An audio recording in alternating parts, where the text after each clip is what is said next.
The thief pulled the curtains open. Behind it was a glass window.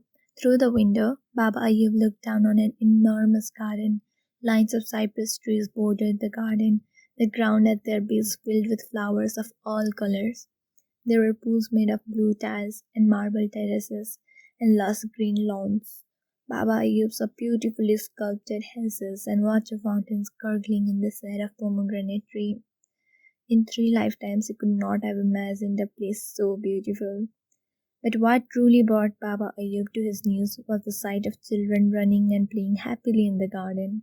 They chased one another through the walkways and around trees. They played games of hide and seek behind the hedges. Baba Ayub's eyes searched among the children, and at last he found what he was looking for. There he was, his son, Caius, alive and more than well. He had grown in height, and his hair was longer than Baba Ayub remembered. He wore a beautiful white shirt over handsome trousers. He laughed happily as he ran after a pair of comrades. Caius, Baba Ayub whispered, his breath fogging the glass, and then he screamed his son's name. He cannot hear you, the thief said, nor see you. Baba Ayub jumped up and down, waving his arm and pounding on the glass, until the thief pulled the curtains shut once more. I don't understand, Baba Ayub said. I thought... This is your reward, the thief said. Explain yourself, Baba Ayub exclaimed. I force upon you a test. A test? A test of your love. It was a harsh challenge, I recognize, and its heavy toll upon you does not escape me. But you passed. This is your reward. And his. What if I hadn't chosen? Cried Baba Ayub. What if I had refused you your test? Then all your children would have perished, the thief said, for they would have been cursed anyway, fathered as they were by a weak man, a coward who would see them all die rather than burden his own conscience. You say you have no courage, but I see it in you. What you did, the burden you agreed to shoulder, took courage. For that I honor you. Baba Ayub weakly drew his scythe, but it slipped from his hand and struck the marble floor with a loud clang. His knees buckled and he had to sit. Your son doesn't remember you, the thief continued. This is his life now, and you saw for yourself his happiness. He is provided here with the finest food and clothes, with friendship and affection. He receives tutoring in the arts and languages, and in the sciences, and in the ways of wisdom and charity. He wants for nothing. Some day, when he is a man, he may choose to live, and he shall be free to do so. I suspect he will touch many lives with his kindness and bring happiness to those trapped in sorrows. I want to see him, Baba Ayub said. I want to take him home. Do you? Baba Ayub looked up at the thief. The creature moved to a cabinet that sat near the curtains and removed from one of its drawers an hourglass. Do you know what that is, Abdullah? An hourglass? You do. Good. Well, the thief took the hourglass, flipped it over, and placed it at Baba Ayub's feet. I will allow you to take him home with you, the thief said, if you choose to. He can never return here. If you choose not to, you can never return here. When all the sand has poured, I will ask for your decision. And with that, the thief exited the chamber, leaving Baba Ayub with yet another painful choice to make. I will take him home, Baba Ayub thought immediately. This was what he desired the most, with every fiber of his being. Hadn't he pictured this in 1,000 dreams, to hold his little Caius again, to kiss his cheek and feel the softness of his small hands in his own? And yet, if he took him home, what sort of life awaited Caius in Maidan Sabz? The hard life of a peasant at best, like his own, and a little more. That is, if Caius didn't die from the droughts like so many of the village children had. Could you forgive yourself then? Baba Ayub asked himself, knowing that you plucked him for your own selfish reasons from a life of luxury and opportunity. On the other hand, if he left Caius behind, how could he bear it, knowing that his boy was alive, to know his whereabouts, and yet be forbidden to see him? How could he bear it? Baba Ayub wept.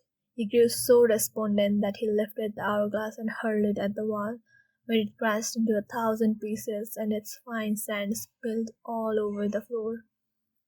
The thief re-entered the room and found Baba Ayub standing over the broken glass. His shoulders slumped. You are a cruel beast, Baba Ayub said.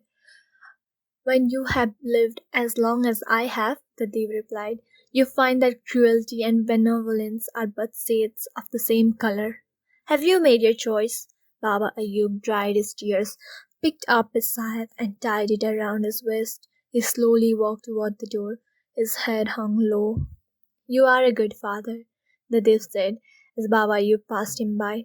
Would that you roast in the fires of hell for what you have done to me, Baba Ayub said wearily. He exited the room and was heading down the hallway when the Dev called after him. Take this, the Dev said. The creature handed Baba Ayub a small glass flask containing a dark liquid. Drink this up on your journey home. Farewell. Baba Ayub took the flask and left without saying another word. Many days later, his wife was sitting at the edge of the family's field, looking out for him, much as Baba Ayub had sat there hoping to see Kayas. With each passing day, her hopes for his return diminished. Already people in the village were speaking of Baba Ayub in the past tense. One day she was sitting at the dirt yet again, a prayer playing upon her lips, when she saw a thin figure approaching Maidan Sahib's from the direction of the mountains. At first it took him for a lost dervish, a thin man with threadbare rags for clothing, hollow eyes and sunken temples, and it wasn't until he came closer that she recognized her husband. Her heart leapt with joy and she cried out with relief. After he had washed and after he had been given water to drink and food to eat, Baba Ayub lay in his house as villagers circled around him and asked him questions after questions. Where did you go, Baba Ayub? What did you see? What happened to you? Baba Ayub could not answer them because he didn't recall what had happened to him. He remembered nothing of his voyage, of climbing the Deep's mountain, of speaking to the Deep, of the great palace, or the big room with the curtains. It was as though he had woken from an already forgotten dream. He didn't remember the secret garden, the children, and most of all, he didn't remember seeing his son Caius playing among the trees with his friends. In fact, when someone mentioned Caius' name, Baba Ayub blinked with puzzlement. Who? He said. He didn't recall that he had ever had a son named Caius. Do you understand, Abdullah, how this was an act of mercy, the potion that erased these memories? It was Baba Ayub's reward for passing the Deep's second test. That spring, the skies at last broke open over Maidan Sahib. What came down was not the soft drizzle of years past, but a great, great rainfall. Fat rain fell from the sky and the village rose thirstily to meet it. All day water drummed up on the roofs of Maidan Sahibs and drowned all other sounds from the world. Heavy, swollen raindrops rolled from the tips of leaves. The wells filled and the river rose. The hills to the east turned green, wildflowers bloomed, and for the first time in many years, children played on the grass and cows grazed. Everyone rejoiced. When the rains stopped, the village had some work to do. Several mud walls had melted, and a few of the roofs sagged, and entire sections of farmland had turned into swamps. But after the misery of the devastating drought, the people of Maidan Sabs weren't about to complain. Walls were re-erected, roofs repaired, and irrigation canals drained. That fall, Baba Ayub produced the most plentiful crops of pistachios of his life, and indeed the year after that and the one following his crops increased in both size and quality.